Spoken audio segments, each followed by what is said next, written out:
Et bienvenue sur A Dylan Story. Aujourd'hui, on va faire une tier list des films 2025. Mais avant ça, je vous souhaite de bonnes fêtes de fin d'année à tous et à toutes. J'espère qu'elles se sont bien déroulées. Et je vous souhaite évidemment une bonne année 2026 à toutes et à toutes. On va faire une tier list du coup de films 2025 qui va nous permettre de définir notre top et notre flop 5. Et dans cette tier list, du coup, évidemment, tout en haut, on a le top 5. On a aux portes du Panthéon, on a Juste Bien, on a évidemment la case C'est Fun, on a Mi-Figue, Mi-Raisin, hein, voilà, c'est le film moyen, on a la suite de trop, parce que oui, il y a pas mal de suites dans cette tier list, il y a la case J'ai oublié, hein, j'ai tout simplement déjà oublié le film, au bord du gouffre, hein, au bord du précipice, et évidemment le flop 5. On va classer 61 films. Je les ai mis par ordre de sortie, pas forcément par ordre de visionnage, parce qu'il y a certains films que j'ai rattrapés plus tard, etc. Mais j'ai mis par ordre de sortie. Donc 61 films, c'est à peu près ma moyenne chaque année. J'en ai peut-être vu un petit peu moins que les autres années, mais je pense que la qualité des films, de toute façon, est moindre, tout simplement. Évidemment, c'est pas parce qu'un film va rentrer dans le top 5 qu'il va y rester jusqu'au bout, et inversement pour le flop 5. Je vais tout de suite commencer avec Vol à haut risque de Mel Gibson, avec Mark Wahlberg, que je vais mettre tout de suite dans le flop 5. J'avais commencé l'année par cette catastrophe. Ça dure seulement 1h30, on dirait que le film en dure 2h30. Il ne se passe absolument rien. En fait, ça devient très très vite redondant. Hein. Donc voilà, on est sur un huis clos dans un avion et l'interaction entre les personnages est très limitée et le scénario n'est pas palpitant pour un sou. C'est pour ça que je le mets directement dans le flop 5. On enchaîne au contraire, et ça tombe bien qu'on commence avec ces deux films parce que ça met vraiment la barre à deux endroits différents, avec un parfait inconnu de James Mangold, réalisateur que j'apprécie particulièrement, que je vais tout de suite mettre dans le top 5, ça veut pas dire qu'il y restera, avec notamment Timothée Chalamet, dont je trouve sa prestation vraiment magnifique. J'ai vraiment aimé ce biopic sur Bob Dylan, du coup, avec ce personnage qui est un petit peu, qui est hors de la société, qui va à l'encontre de tout ce que tout ce que tout le monde veut lui imposer, etc. Lui, il va dans le sens contraire. C'est quelqu'un qui a une qualité d'écriture assez exceptionnelle, et il va y avoir ces deux relations amoureuses entre guillemets qui va être développées dans le film, qui sont très intéressantes. Mais ce que j'aime beaucoup, c'est vraiment ce côté ce côté bad boy, aller envers et contre tous, malgré qu'il est au plus haut niveau de son genre musical, il ne va pas hésiter à aller à l'encontre au point de mettre à dos son public. Donc il y a vraiment ce côté mauvais garçon, et j'ai trouvé que c'était vraiment un excellent biopic. Donc voilà, franchement, je vous invite fortement à regarder Un Parfait Inconnu. La prestation de Timothée Chalamet est excellente, pas que évidemment, mais je trouve vraiment le film, il m'a vraiment marqué l'esprit, et il faudrait d'ailleurs que je le finisse par le posséder dans la collection. On a ensuite Captain America 4 Brave and the World. Alors ça, c'est clairement la suite de trop, hein. Captain America 4 avec Anthony Mackie en rôle principal, pourquoi pas. On avait aussi l'arrivée de Harrison Ford en Ross, donc Red Hulk, mais c'est vraiment le Marvel bas de front, surtout quand on sait que on a une belle année Marvel avec Thunderbolts et les 4 Fantastiques dont on parlera après. Là, pour moi, pour le coup, c'est vraiment non, c'est vraiment raté. C'est tout ce qui s'est fait ces dernières années chez Marvel, donc tout ce qui s'est fait de mal ces dernières années chez Marvel. Donc vraiment, c'est vraiment la suite de trop. On enchaîne avec The Brutalist. Alors, The Brutalist, je vais le mettre dans Juste Bien. Voilà, c'est un film quand même que malgré tout, qui avait une durée assez conséquente, qui avait une façon de mettre en scène ses personnages assez particulière, donc ça mettait en scène d'ailleurs le personnage, enfin l'acteur Adrian Brody, et Felicity Jones, pour ne citer que, qui va parler, entre guillemets, de la Shoah, mais de quelqu'un qui va construire des œuvres artistiques, enfin des bâtiments, mais vraiment d'une certaine manière. Et c'est un film que j'ai commencé à oublier. Alors je peux pas le mettre dans J'ai oublié parce que il y a quand même certains plans qui m'ont marqué, etc. Il y a aussi la prestation des acteurs, etc., qui était vraiment pas mal. Il y a aussi ce côté vraiment à l'ancienne, film de 3h30 avec l'entracte au milieu, donc c'était plutôt pas mal. C'est vrai que j'avais dû lui mettre 4, donc ça peut être au bord du Panthéon, mais c'est vrai que j'ai quand même oublié une grosse partie du film. Donc comme quoi, je vais plutôt le placer dans juste bien, peut-être que plus tard il bougera. On enchaîne ensuite avec The Monkey, alors ça c'est vraiment de la merde aussi hein, également. Alors on va dire que le top là c'est le numéro 1, ensuite 2, 3, 4, 5, et là ça sera l'inverse pour le flop, donc là c'est le cinquième, et le premier se trouvera ici dans le flop. Donc pour le moment en top 1 flop c'est quand même du coup Vol au risque, The Monkey et deuxième, bon c'est vraiment un film de merde d'ailleurs que j'ai rattrapé à la dernière minute, adaptation de Stephen King qui n'a ni queue ni tête, qui est gore par moment, mais qui m'a laissé complètement indifférent. Je le mets dans le top 5, mais ça pourrait être au bord du gouffre, voire j'ai oublié. On verra un petit peu plus tard quand on avance. Real Pain de Jesse Eisenberg, qui était vraiment, et avec aussi donc l'acteur qui va jouer son frère, c'est le frère du gosse dans Maman j'ai raté l'avion. J'ai bouffé son nom. Et bah, c'est juste bien. Voilà, derrière The Brutalist quand même, vraiment on passe un bon moment entre deux personnages qui ne se comprennent pas vraiment, qui se sont perdus de vue, qui ont une vie différente, et qui vont se retrouver en allant en Pologne sur les traces de leur grand-mère, il me semble. Voilà, et donc ça va être une petite fresque à voir une fois qui passe très très bien. C'est pas vraiment un feel-good movie, hein, je pourrais pas appeler ça comme ça, mais bon, Jesse Eisenberg de toute façon est un très bon acteur, donc voilà pour le juste bien. On enchaîne avec Mercato, que j'ai complètement oublié, que j'avais vu en avant-première, j'avais oublié que j'avais vu ce film. Voilà, bon, premier film dont j'ai oublié, je sais pas, je crois pas que je l'avais critiqué méchamment, mais bon, franchement, ouais, c'est pas génial, génial. Voilà. Et je sais qu'il y avait une musique assez catastrophique qui m'avait énervé. J'avais pas trouvé la prestation de Jamel dégueulasse, mais j'avais trouvé que tout était assez démesuré, même si ça peut laisser penser qu'aujourd'hui le monde des agents. Ce qui était pas mal, c'était plutôt le côté inédit. Voilà, maintenant je commence un petit peu à m'en souvenir, mais bon, j'ai oublié quoi. J'ai oublié la plupart des choses qui se passaient dans le film. In the Lost, alors ça c'est vraiment nul aussi, hein, donc voilà, on commence à avoir notre petite flop qui se dessine, ça veut pas dire que ça va rester là évidemment. In the Lost Land, alors c'est de Paul W. Sanderson, non, n'importe quoi, c'est de Paul, je me rappelle plus, j'ai bouffé son nom, en tout cas c'est le réalisateur des Resident Evil, et donc le mari de Mila Vavovich, je sais plus comment elle s'appelle, donc il faut la faire bosser, hein, tout simplement. Donc on fait un film. Dave Bautista, je pense qu'il gagnera l'Oscar, mais le jour où il arrêtera de signer pour ce genre de film, parce que c'est vraiment, déjà c'est moche visuellement, du début à la fin, mais en plus on s'ennuie quoi. Et la finalité du scénar, tu te dis mais tout ça pour ça quoi. Tu m'as fait 1h30 de film, 1h50 peut-être de film pour cette merde. Alors il y avait quelques idées visuelles par moment. J'aime beaucoup le fait que Dave Bautista soit l'ours à la limite. Mais pour cette finalité-là, ouais, j'ai trouvé ça cramoisi, donc voilà. Bon. On enchaîne ensuite avec Mickey 17. Alors, j'ai pas fait de casse déception.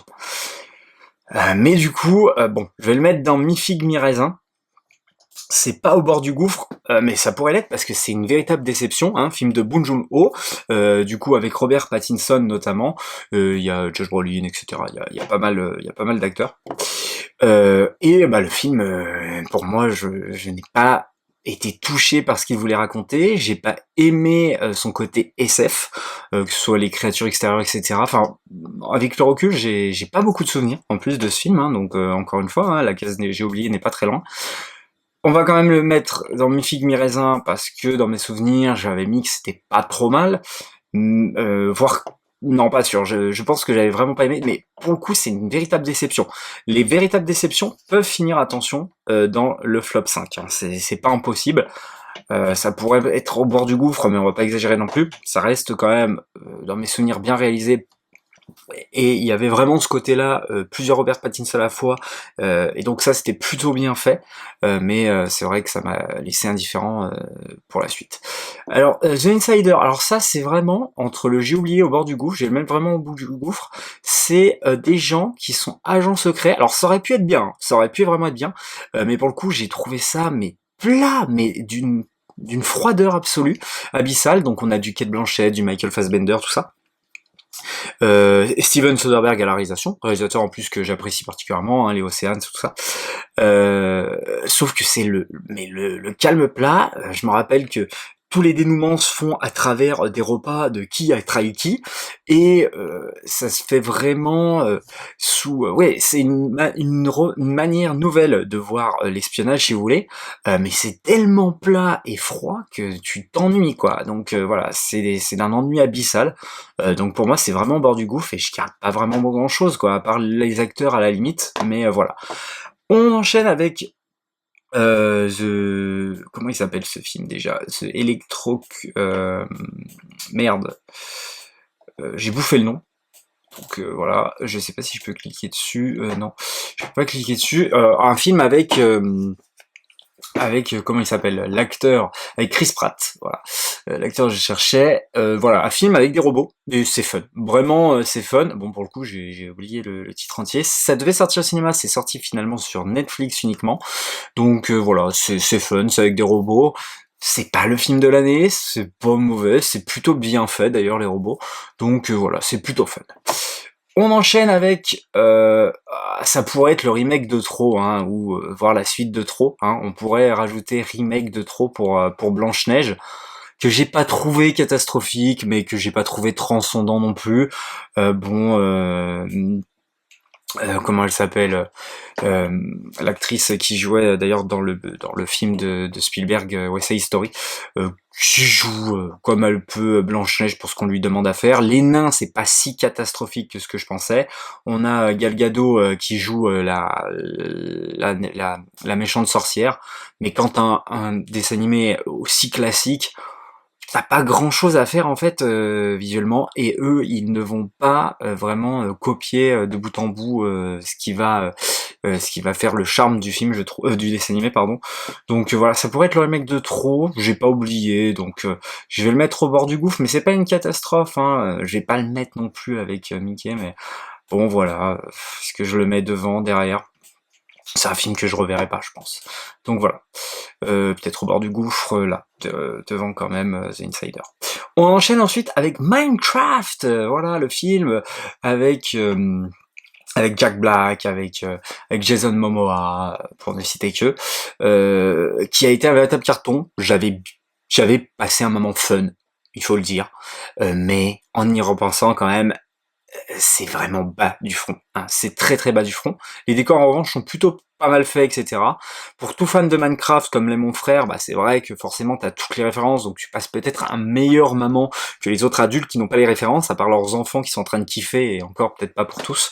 Donc voilà, c'est fun, mais je vais quand même le descendre d'un cran, je vais le mettre dans Mi figue mes raisins en y repensant, parce que c'est pas un film que je vais acheter, c'est pas un film que je vais vouloir revoir. Donc voilà, alors que pour moi, la catégorie c'est fun, c'est vraiment typique des films que je peux revoir de temps à autre, peut-être pas tout de suite, mais des films que voilà, qui sont pas catastrophiques, donc voilà. On enchaîne ensuite avec le film d'animation L'Attaque des Titans. Alors c'est assez particulier, je vais le mettre quand même aux portes du... Oula, qu'est-ce qui se passe? Je vais le mettre aux portes du Panthéon, pas dans J'ai oublié, qui vient clôturer, donc je vais pas pouvoir développer plus que ça, mais pour moi c'est un film que vous ne pouvez pas apprécier si vous n'avez pas vu le reste de la série, donc voilà, autant vous le dire tout de suite, mais par contre, en termes de clôture de série aussi épique, d'animé déjà, que ce soit en termes de qualité d'animation, mais aussi dans l'écriture des personnages, etc., et comment ça part loin, moi vraiment j'ai été happé parce que l'animation me proposait par la fin de cette histoire, vraiment j'ai été conquis, voilà, j'ai bien aimé. Ça, c'est pas un top 5 non plus, mais c'est vraiment aux portes du Panthéon, et encore une fois, ça ne peut être qu'un top 5 à partir du moment où vous avez vu, enfin ça pourrait être éventuellement très un top 5 à partir du moment où vous avez vu tout le reste, et c'est vrai qu'il y a quand même quelques saisons à se taper, mais ça se le fait sans problème. On enchaîne ensuite avec Moon le Panda, que j'ai oublié, qui est un film que j'avais été voir avec mon pote et son fils, qui était un film sympathique, familial dans mes souvenirs, mais c'est vrai que je l'ai oublié. Bon, c'est quand même devant Mercato, mais bon, j'en ai pas trop de souvenirs. C'était assez longuet, il y avait des beaux paysages dans mes souvenirs. Je crois qu'il y avait l'ex-femme de Jean Dujardin, Alexandra Lamy, ouais, qui était dedans, il me semble. un drame familial, qui sont séparés par la tablette, etc., par la distance du poids des de l'électronique. C'est vrai que je m'en souviens un peu. Bon, ah ouais. C'est pas un film que je reverrai non plus. Allez, je vais le mettre mi-figue, mi-raisin un petit peu plus haut. C'est vrai que c'est pas oublié, que j'en parle plutôt bien. Et une famille qui va se retrouver à travers la nature et les pandas, tout simplement. On enchaîne avec Sinners, qui est pour moi une claque cinématographique de monsieur Cooper, voilà, qui est un réalisateur que j'affectionne particulièrement, qui met en scène Michael B. Jordan dans deux rôles différents, et d'ailleurs ça va très bien marcher quand les deux frères sont côte à côte, c'est assez bluffant. Et voilà, c'est un film qui va se faire plaisir au niveau de la filmographie, de la photo, et c'est un film qui va surprendre parce qu'il va partir dans un genre que vous ne vous y attendez pas. Alors, je vous conseil de vous abstenir de la bande-annonce, voilà, parce que nous on n'avait pas vu la bande-annonce, on savait pas de quoi ça parlait, on aimait juste Michael B. Jordan avec ma copine, et on a kiffé le moment où le film se retourne, et vraiment il y a toute une scène musicale, tout ça qui est super bien faite, donc Sinners c'est top 5 sans problème. Alors est-ce que c'est devant? Ouais, je pense que c'est quand même devant Un Parfait Inconnu. On enchaîne avec Until Dawn, alors ça c'est une grosse déception aussi, hein, parce que j'étais fan du jeu, j'ai été voir avec un pote, dédicace à toi Romano si tu regardes cette vidéo. C'est peut-être pas un top 5, mais c'est bien au bord du gouffre. Voilà, je vais modifier quand même, je vais mettre la Blanche-Neige au bord du gouffre avant The Insider, faut pas déconner. Voilà, en plus j'en ai pas non plus des souvenirs ouf, mais ça reprend certains arcs scénaristiques rapidos, hein, vraiment vite fait. Enfin, certains éléments, enfin en tout cas il va y avoir des références, mais c'est rapide. Alors encore une fois, on enchaîne avec une autre déception. Je vais mettre en mi-figue mi-raisin en premier, hein, quand même, c'est l'eau du panier, je peux même pas mettre en The Fun. C'est un film qui a reculé quand même, donc c'est Ravage, Avoc, de monsieur Gareth Evans, un réalisateur que j'affectionne particulièrement, et puis après avoir vu la première saison de Gok of London, dont il réalise certains épisodes, contrairement à la deuxième, et puis revu The Raid évidemment, et vu son premier film aussi, qui était vraiment bien, je trouve que celui-ci est vraiment le plus faible, que ce soit scénaristiquement, Tom Hardy se débrouille plutôt bien évidemment, mais scénaristiquement c'est très faible, et même au niveau de la mise en scène des combats, bah, c'est ce qui reste évidemment le mieux, hein, les gunfights, etc. Mais ça reste en dessous d'un The Raid ou d'un Gok of London, donc c'est pour ça que je mets en mi-figue raisin, c'est une vraie déception, je m'attendais à mieux. Thunderbolts, c'était bien Thunderbolts, voilà, c'était bien, c'était honnête, c'est quand même derrière le reste. C'est un film que j'ai failli acheter, mais que j'ai pas pris finalement. Ça faisait très longtemps que j'avais pas acheté de Marvel et j'avais plutôt aimé, mais c'est vrai que j'ai préféré m'abstenir finalement, voilà. Donc bon, ça restait très fun, les personnages sont très très cool, j'aime beaucoup David Harbour en plus, je vous conseille Violent Night, vu qu'on est en période de Noël en plus. Donc voilà, bon, j'aime l'acting en règle générale, le fils de Kurt Russell, White Russell, etc. Donc voilà, bon. Yelena joue aussi très très bien, j'ai bouffé son nom, excellente actrice aussi, j'adore particulièrement. C'est un film qui se regarde sans problème, mais je sais pas si j'aurais forcément envie de le revoir, c'est d'ailleurs pour ça que j'avais déprogrammé ma précommande du Blu-ray, mais c'est bien au-dessus de ce qu'avait pu proposer Marvel plus tôt dans l'année avec Captain America. On enchaîne avec un petit film indé irlandais, Une tueur à point, après le gros succès et l'Oscar pour Cillian Murphy, sur en fait des nonnes, hein, et un orphelinat, entre guillemets, sur quelqu'un qui doit, est-ce qu'il doit dénoncer ou pas. C'est un film qui a une véritable photographie, j'ai trouvé, qui a un certain rythme, qui peut paraître lent pour certains. Je vais le mettre dans juste bien. Mais c'est vraiment de bonne facture, et d'ailleurs il a fait, ce réalisateur, un autre film dont j'ai zappé son nom au réalisateur, qui est sorti sur Netflix, que je n'ai pas encore regardé, et je crois que ça se passe en hôpital psychiatrique. Donc voilà pour Une tueur à point, une véritable... Par contre c'est vraiment centré sur Cillian Murphy, on le voit vraiment 90%, voire 95% à l'écran, donc voilà. On enchaîne avec un autre live action Disney, ça a été un véritable succès, Lilo et Stitch, bah c'est fun, hein, j'ai envie de vous dire, c'est fun, c'est bien fait, ça respecte le dessin animé, beaucoup plus je trouve qu'il y a un Blanche-Neige, en même temps c'est moins compliqué parce que c'est peut-être moins un classique que Blanche-Neige, c'est même clairement moins un classique, mais ça reste quand même un dessin animé bien ancré aux yeux d'énormément de personnes. La preuve, hein, ça a cartonné, et ce n'est pas pour rien que ça a cartonné. Donc voilà, carton plutôt mérité pour un film plutôt honnête, voilà, qui est fun et qui se regarde.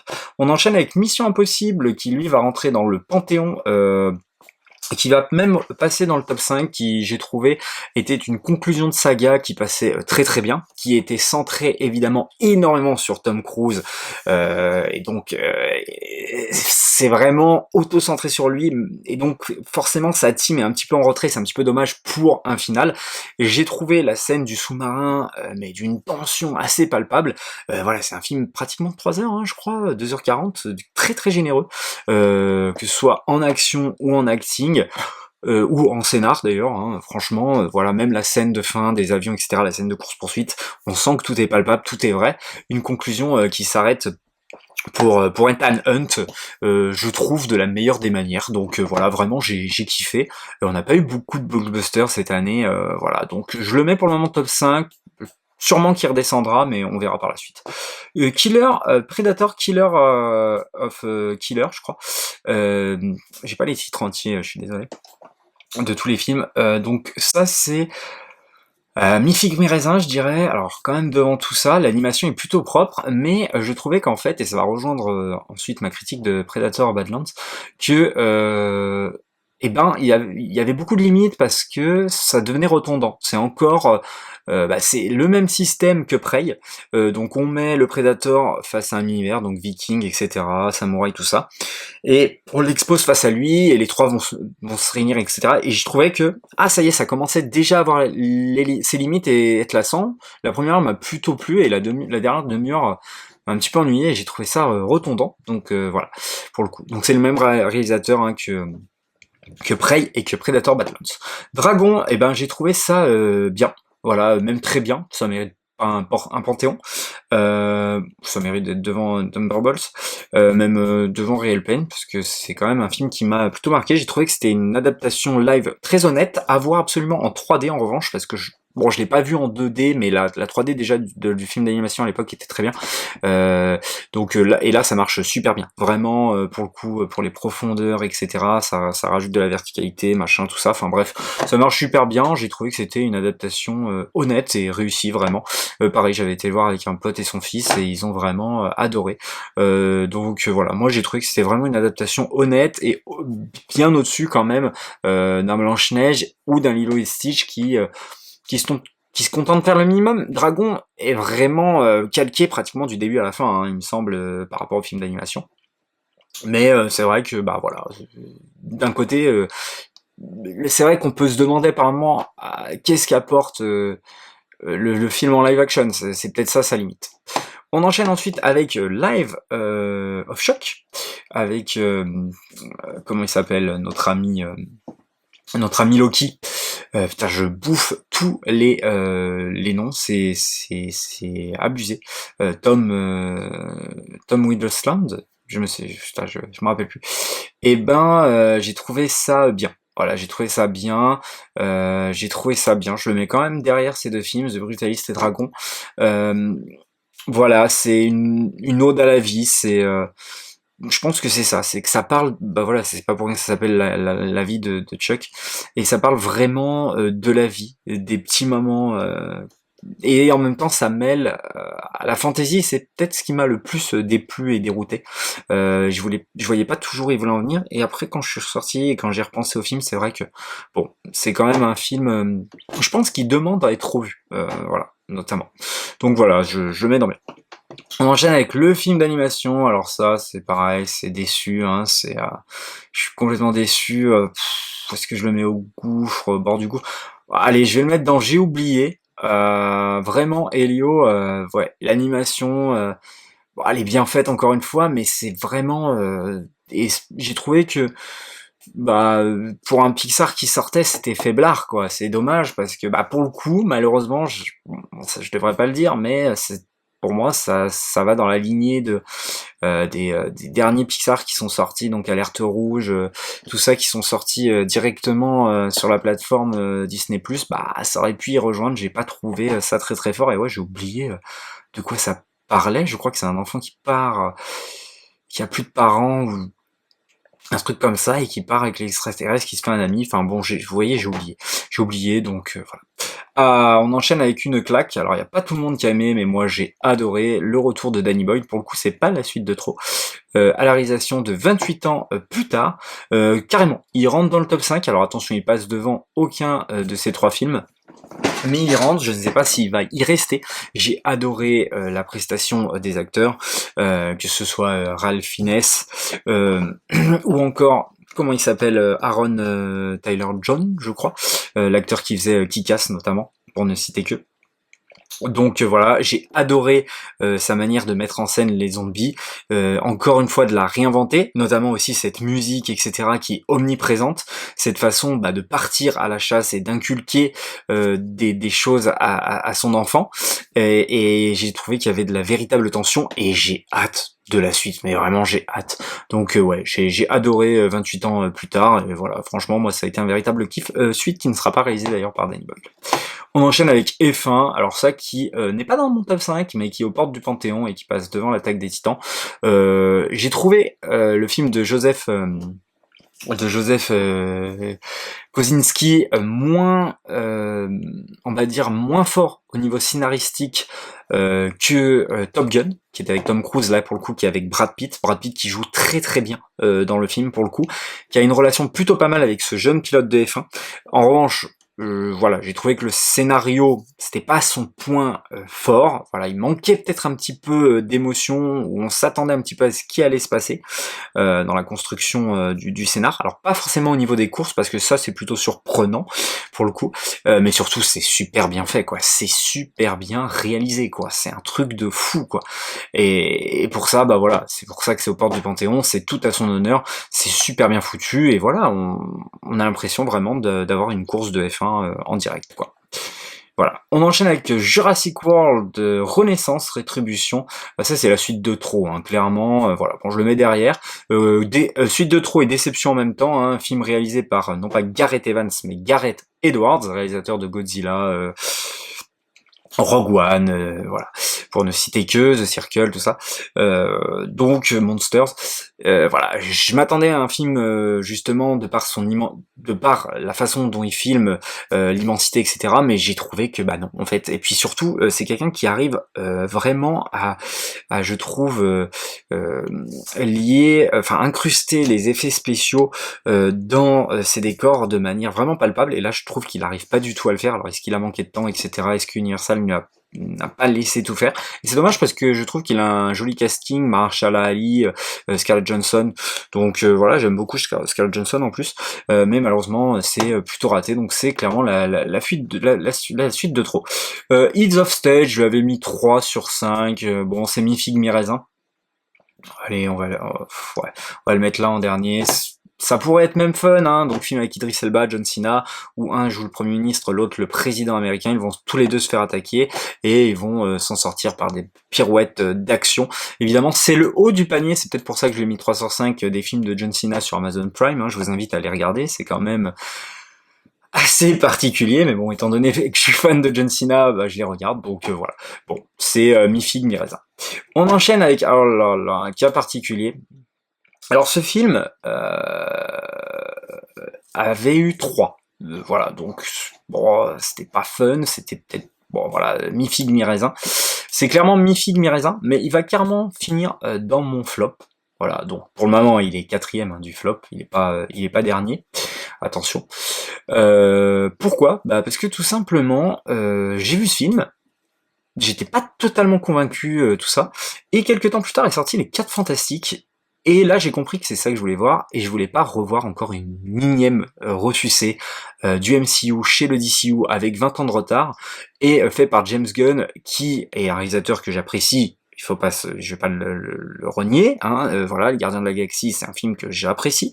J'aime beaucoup Creature Commando, mais je trouve qu'il aurait dû se cantonner à ça, à des séries comme Creature Commando ou encore Peacemaker que j'apprécie particulièrement, plutôt qu'à Superman, parce qu'il a ce défaut de toujours marcher de la même manière, c'est-à-dire que il va prendre un personnage, il va les entourer de personnages qu'on connaît moins, et il va plus s'intéresser aux personnages qu'il connaît, en mettant évidemment de l'humour qui n'est pas très intéressante. En plus, par moments, le film est pas beau visuellement, notamment quand ils sont dans cette espèce de dimension parallèle. Alors il y a des choses qui sont très bien, hein, il y a des incrustations qui marchent très très bien, etc. La couleur, ça va, j'apprécie plutôt bien.